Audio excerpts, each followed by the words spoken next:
Ito po ang kalabasa. At ito ang patatas. At ito ang pechay na hinarvest ko. Yan. Tapos, gagamitin natin chicken. Meron akong rosemary leaves.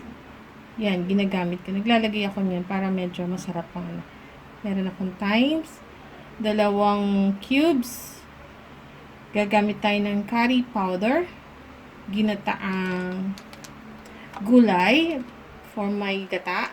Tapos, may onion, garlic, and black pepper. Hindi na ako maglalagay ng asin kasi meron ng broth cubes. So, let's start.